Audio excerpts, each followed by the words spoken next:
Hello everyone. आज की video में हम एटॉमिक स्पेक्ट्रम पे डिस्कशन करेंगे। तो पहले समझते हैं कि एटॉमिक स्पेक्ट्रम क्या होता है।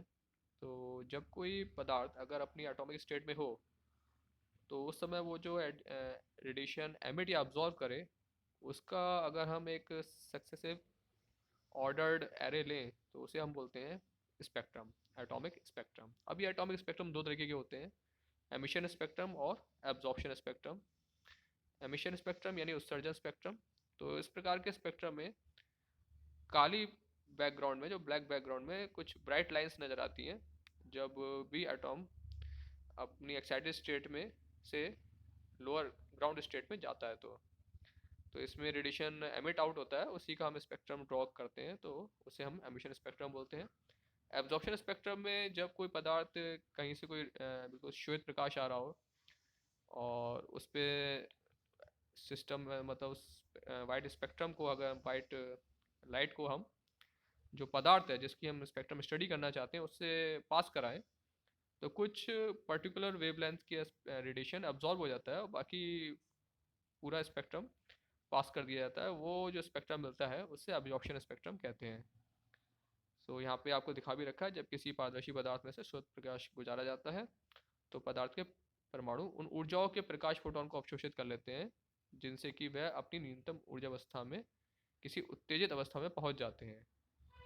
तो यही वाले जो लाइंस होती हैं जिन जो प्रकाश ऑब्जर्व किया जाता है वो लाइन स्पेक्ट्रम में से मिस होती है, तो ये ब्लैक कलर की लाइन ब्राइट स्पेक्ट्रम में नजर आती है।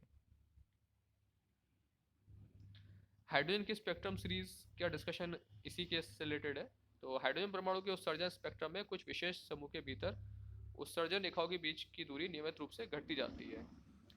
तो प्रत्येक ऐसे समूह को स्पेक्ट्रम की श्रेणी कहते हैं। हाइड्रोजन परमाणु के उत्सर्जन स्पेक्ट्रम में 5 प्रकार की श्रेणियां पाई जाती हैं। लाइमन, बामर,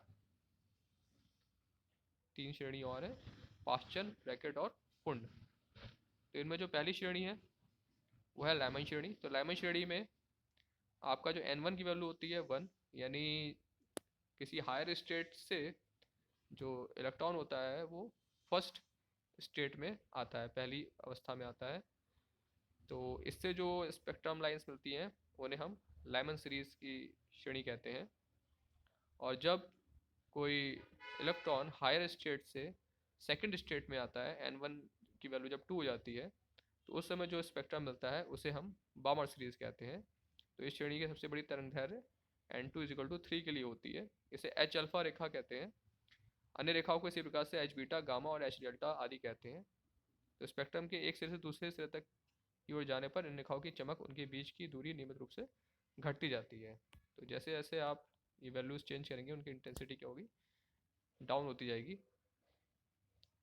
और किसी सबसे छोटी तरंगदैर्घ्य जो होगी वो N2 = इन्फिनिटी के लिए मिलेगी, तो इसे श्रेणी सीमा कहते हैं।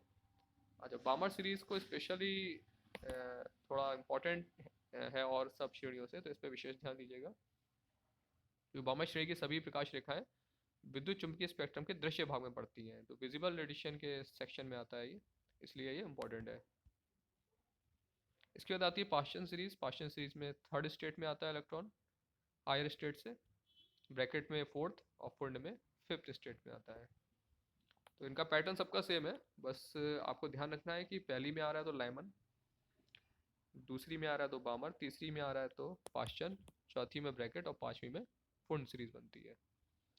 तो इसे एटॉमिक स्पेक्ट्रम में आज हम लोग डिस्कस किया है इन सब चीज़ों को, तो इन्हें विशेष रूप से समझें।